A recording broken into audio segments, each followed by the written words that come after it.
Welcome back, my beautiful travelers and fellow food enthusiasts. Today, I have another fruit video for you today. I'm going to be recording videos on fruits for the next couple of hours so that I can batch my content and have this ready to go so I don't fall behind, because I hate falling behind and feeling like I can't follow through on what I promised to the people.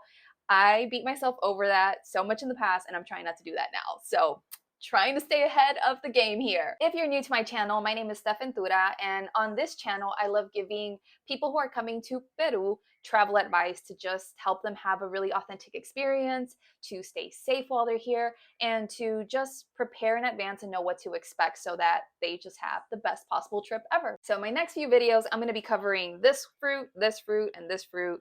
This one I'm leaving for another day because I forgot the name of it. And also, I have to do more research on this, and the people that I've asked so far don't know what the crap to do with this fruit. So that mystery fruit we will leave for another time. If you want to learn more about Peruvian fruits and different fruits that you should try when you come and travel here, then check out my playlist, which I will link up above here for you to check out after this video. Now it's time to start this video and talk to you all about this fruit, because it is lunchtime and I have not eaten yet, and I'm saving my appetite to do all these videos. Your girl is hungry. This fruit right here is a wonder to me, because when I first came to Peru and I heard this fruit's name, I was confused, legit confused. Here in Peru, they call this fruit pepino. And if you know Spanish, typically when we say pepino, we're referring to cucumber. So when I heard pepino and they were talking about this, I was legit like, what? Then what do you call the regular cucumber here in Peru? And then my aunt told me, like, oh, well, you can call that like pepinillo. You can call it pepino too, though, as well. So it's confusing. These two fruits have the same name because technically cucumber is a fruit and not a vegetable. If you didn't know that, I'm pretty sure that's what it is. Let me go Google that right now. I just Googled. It says here cucumbers are considered fruits. So yes. So two fruits share the same name, but they're totally different. So even though these two fruits have the same name, you're only going to find this one with the other fruits in the fruit stand. The regular green cucumber is going to be with the vegetables in the vegetable stands. But another way that you could possibly differentiate the two pepinos is you can call this pepino dulce, which is sweet cucumber, basically. All right, so to all my non-Spanish speaking travelers, what do we call this? This is pepino. Say it right. Pepino. Don't be inventing other things, okay? Pepino. Apparently, pepino is native to the Andes region here in Peru, and when you bite into it, it's going to be juicy, it's going to be super refreshing, and it's going to give you a little burst of sweetness. Pepino dulce is a relatively unknown fruit in the fruit world, okay? It's kind of like a hidden gem for those of you who actually enjoy the flavor of this fruit. I'm not such a fan. Pepino dulce contains vitamin A, vitamin B1, and vitamin C, and it also provides you with potassium, sodium, iron, phosphate, calcium, sulfur. I don't know if I repeated myself, but those things. Pepino has antioxidant and anti-inflammatory properties. It helps eliminate cholesterol. It reduces your risk of suffering from some kind of cardiovascular disease, and it also facilitates your ability to sleep if you have trouble sleeping. It regulates hypertension as well as your digestive tract, and also helps regulate your blood sugar levels. And because it has vitamin C, it supports you having a strong immune system. Am I going to remember any of these facts tomorrow? No. If you see me on the street, don't be telling me, hey, Steph, what is pepino dulce good for? I'd be like, you know what? You need to go back and watch my YouTube video because I done forgot. I'm reading off the internet, people. Even though pepino dulce originated in the Andes, thanks to colonization and transportation of like sharing goods in the world between countries, etc., this is now cultivated in some parts of the US, apparently. I don't know where. Hopefully you can find it. And in Europe, apparently in Spain, because I'm reading all these nutritional facts from a page from Spain in Spanish, and they have this there. And you can also find it in Ecuador, Bolivia, Colombia, Chile. According to this website as well, if my Spanish is correct and I'm reading and understanding right, because it's in Espanol, you might find this in Indonesia and Japan. So if you want to try this, hopefully you find it in these countries. Okay, listen, I spoke too soon and I should have read further along on this webpage. It says here, in today's time, I don't know how to translate en la actualidad in English, whatever. En la actualidad, today, Pepino dulce is cultivated in Peru, Colombia, Chile, Ecuador, Bolivia, Morocco, Ethiopia, Russia, New Zealand. What are you doing in Russia? Australia, Israel, Hawaii, the United States, which is Hawaii. Maybe that's where it's at, in Hawaii, and the Canary Islands. When you bite into a pepino dulce, its crisp and juicy flesh resembles that of a cucumber, and its flavor is kind of sweet, similar to that of a melon. While doing my research on this fruit, I didn't really find any recipes with pepino dulce, at least not on YouTube. I didn't research that in depth. I'm sorry. Listen, I'm trying to do a bunch of videos in one day, and I can't be sitting here for hours on end going really deep into this stuff. Like, I do the best that I can, people, with the time I have. And anyway, so I have only really seen people here in Peru just have this as fruit. Like, they just bite into it, they can cut it up and slice it and just eat it that way. But you could potentially, just add this to a fruit salad. You could add it to a smoothie. You could probably find other ways and things to do with this fruit because of, I think, just the versatility it seems that it has. It's juicy, it's sweet. You could probably make a marmalade out of it or some kind of jam or other desserts out of it potentially. But it's just not, commonly known and talked about, I guess, on the internet. And it's not really practiced, it seems like.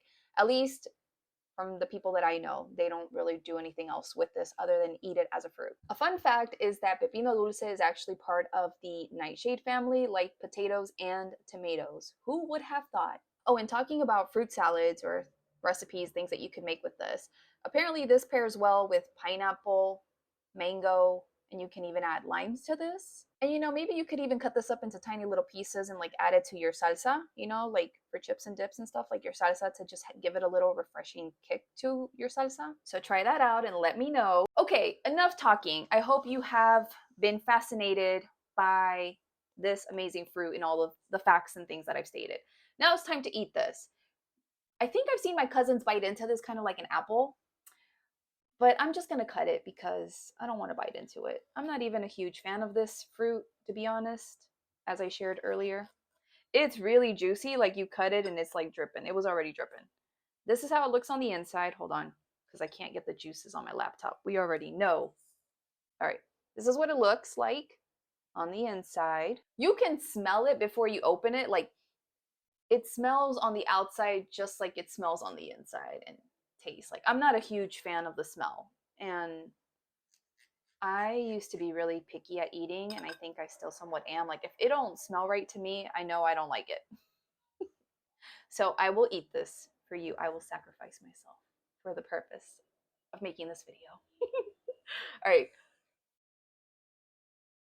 If you like things low in sugar, then you're probably gonna love this. Like, it's sweet enough, but not too sweet. But I love sugar, okay? I have a sweet tooth. So this is why I don't think I'm a big fan of this. Like, it's just not sweet enough for me. What is going on? Okay. I'm gonna try peeling the skin off. I don't know why, I just don't want to bite into the skin for this. I believe I've seen my cousins just peel the skin off and then just eat it kind of like an apple or a pear, kind of like that. Like, the consistency of this is firm enough to where it looks like this and you can just bite into it. It is really juicy, like very hydrating. To me, it kind of tastes between like a mix of a tomato and a melon. You know? Like, the wateriness of it, the consistency of it is kind of like that of a melon, but to me it tastes like a sweet tomato kind of. I'm going to take this little thing in the middle out because I'm not even a huge fan of this fruit anyway, and that stuff seems suspicious. So anyway, I ate the first half. It's all right. I mean, it doesn't disgust me personally based on my taste buds, but I'm not going to go out of my way to go get this fruit. That's why, like, I haven't really eaten this fruit this whole time I've been here. Like, I've rarely eaten this. Maybe I've only had it like literally less than I can count on my hand. Okay, I finished eating the fruit. I'm alive. I don't feel funky, so it's okay, I think. I don't think it's a possible health hazard. Okay, guys. So if you enjoyed this video, please let me know by giving this video a big thumbs up. It helps support my channel and what I'm doing here. Let me know down in the comments below whether you've tried Pepino Dulce before, if you are planning on trying it during your next trip to Peru, if you're gonna go look for it in your area because maybe it's available in your country. Let me know down below. And if you want to stay in touch with me on social media, you can find me on TikTok and Instagram as Evolving with Stef. I will drop the link down in the description below for you to hang out with me on Instagram and TikTok. I'm just busy doing whatever on those accounts, just sharing who I am and what thoughts I have to share with the world in my life. It's not solely focused on travel, it's just me being me. And last but not least, to those of you who have been here since the beginning, like, what do you think of my videos now that you've seen a few? Like, how have I progressed? Have I improved in any way? Because I think I have. And I really was reflecting on this like last night when I got done recording the first batch of videos, because I was like, wow, I can really see the difference in how I show up on camera today versus way back when, you know, I was baby Stef. And I was just wanting to be liked and helpful to people. And now I just don't really give a shit. I'm just being me. And if you like the way I present information, awesome. If you don't, you can go away. You don't need to be here. And I don't know. I'm happy to see my growth and how far I've come and how much I've matured as a person, as a woman, and how I carry myself today. So any thoughts you want to share with me of like what you've been able to observe? And part of like my accounts on TikTok and Instagram, you know, now that I rebranded myself as Evolving with Stef, is to continue to evolve into more of who I am. You know, before I went through all the stuff I went through growing up, and I just wanted desperately to like be liked and accepted and loved by people, and like breaking out of that and just being my authentic self and being as kooky and crazy and random as I want to be, and to give myself permission to just be me and know I'm safe to be myself, and that the right people will love me, accept me, appreciate me, support me, you know, in my authenticity. So getting emotional. Okay, guys, thank you so much for hanging out, especially if you hung out to the very, very end. I really, really do appreciate you. And thank you so much for welcoming me back with so much love and warmth and kindness. I am so grateful to all of you who have been commenting on my videos. It means so much to me, to all of you who, even if you don't comment, you're still watching, you're still creeping on the low, you know, and just supporting me in this way. I really do appreciate it. Anyway, that's it for today. I'll see you in the next video. And remember, stay curious, keep exploring, and until next time, bye.